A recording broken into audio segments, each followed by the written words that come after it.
Donc la conjugaison, c'est ce qui se présente à l'écran. Ata'tu au passé, ata'ta, ata'ti, ata'a, ata'at, ata'na, ata'tum, ata'tunna, ata'u, ata'na, entuma, ata'tuma, et huma, pour deux garçons et deux filles, on reprend le singulier, huwa et hiya, on rajoute un alif, ata'a et ata'ata. Donc quand est-ce qu'au passé, ça sera supprimé le alif de ata'a, le alif du verbe, quand est-ce que ça sera supprimé? À chaque fois qu'on sera contraint de mettre un soukoun pour mettre la terminaison. De mettre un soukoun sur la dernière lettre et de mettre la terminaison à la suite. Donc c'est le cas à ena, à enta, à enti, à nahnu, à entum, à entunna, à entuma et à hunna.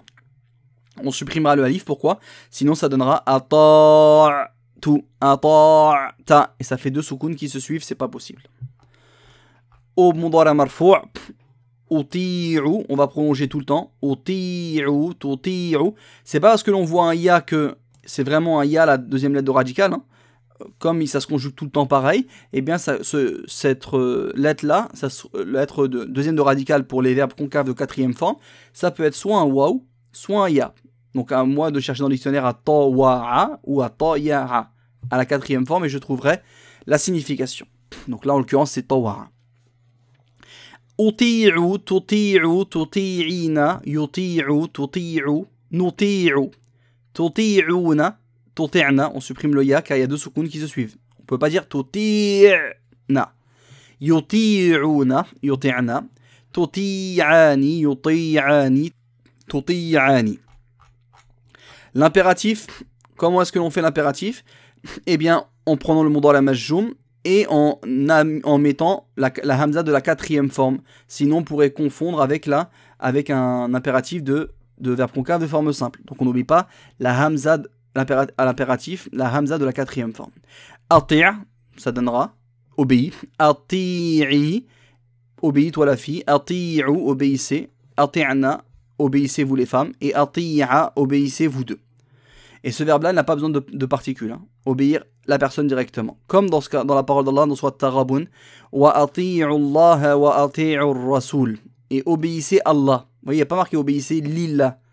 Il n'y a pas de particules. Wa ati'u Allah. Et obéissez à Allah. C'est l'impératif, à entum. Et obéissez à Allah. Wa ati'u. Et obéissez à Rasoul. Au messager. Surat Al-Ahzab, Allah s'adresse aux femmes et il dit wa aqimna salata. Aqimna. D'accord, ça ressemble ici à ati'ana. C'est le verbe aqama yuqimu, accomplir. Wa aqimna salata, accomplissez correctement la prière. Wa atina zakata, et donnez l'aumône légale zakah. Wa ati'na Allah, et obéissez à Allah. Ati'na, conjugué à entuna, impératif, verbe concave, conjugué à entuna, l'impératif. Wa ati'na, et obéissez à Allah wa rasulah, et à son messager.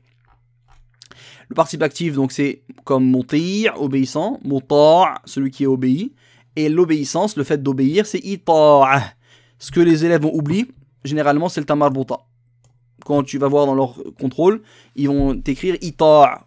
Donc là, peut-être c'est frais, donc vous n'avez pas fait l'erreur, mais on verra, Inch'Allah, dans quelques semaines. Souvent, ils disent ita'a. Ils oublient le tamarbuta. Donc il faut faire attention, parce que rappelez-vous, moi, dans les phrases d'application, des leçons, même les phrases qui viendront ultérieurement, parfois je vais vous mettre du vocabulaire que vous n'avez pas appris dans la liste de vocabulaire. Vous avez appris peut-être que le verbe. Mais moi je vais vous demander un mot qu'il faudra trouver à partir de ce verbe-là. Donc connaître, c'est soit son participe actif que je vais vous demander, soit le passif, soit le masdar. Donc à vous de savoir former et de retrouver ces mots-là à partir du verbe. Ita'a, l'obéissance, et à la voix passive. La voix passive, c'est lorsque on fait taire le sujet réel. Exemple, Jacques a volé une voiture. Jacques a volé une voiture. Qui est-ce qui a volé?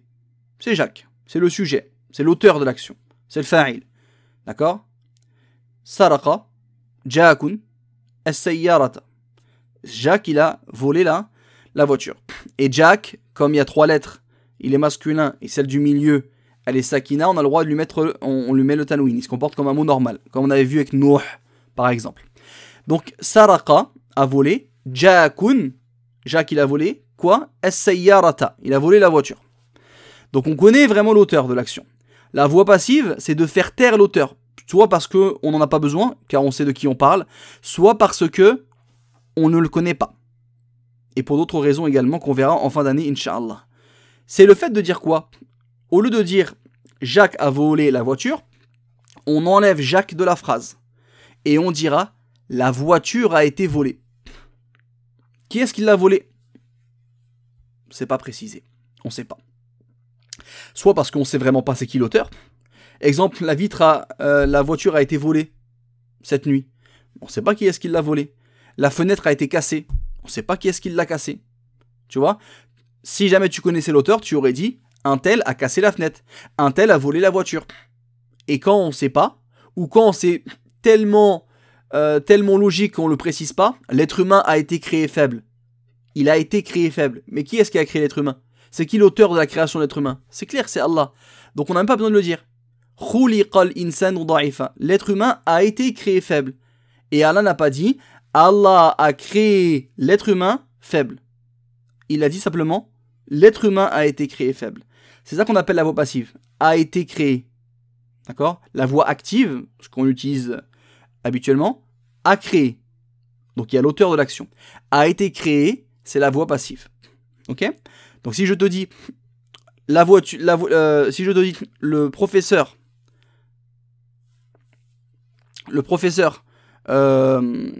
frappe l'élève, ça veut dire que c'est le professeur, c'est lui l'auteur, c'est lui qui frappe. Si je mets la voix passive, on enlève le mot professeur de la phrase. Et ça donnera l'élève est frappé par l'élève est frappé. Et on ne précise pas qui est-ce qui l'a frappé. L'élève est frappé. Comme si on ne savait pas qui est-ce qui l'a frappé. L'élève est frappé. C'est ça la voix passive. Est frappé, est tué, est compris, est connu, et ainsi de suite. Non, on connaît le participe passif, le nom. Eh bien, à la fin de l'année, on va pouvoir faire la même chose avec les verbes. Mettre le verbe à la voix passive. Là où en français, tu as besoin d'au moins 3 mots. A été volé. A été volé. En arabe, suriqat. 4 lettres. En arabe, en français, 3 mots. En arabe, 4 lettres. Et tu fais la voix passive. Donc on verra comment construire ceci. Je peux déjà vous donner ici la voix passive du verbe dérivé. De concave de 4e forme. Ça ressemblera à cela. Uti'a yuta'u. Donc uti'a, c'est pas il a obéi. C'est il a été obéi. Yuta'u, il est obéi. C'est pas lui qui obéit, mais c'est à lui qu'on obéit. D'accord? Et quand tu vas dire uti'a Allahu. Allah a été obéi. Yuta'u Allahu. Allah est obéi. Qui est-ce qui fait l'action de lui obéir?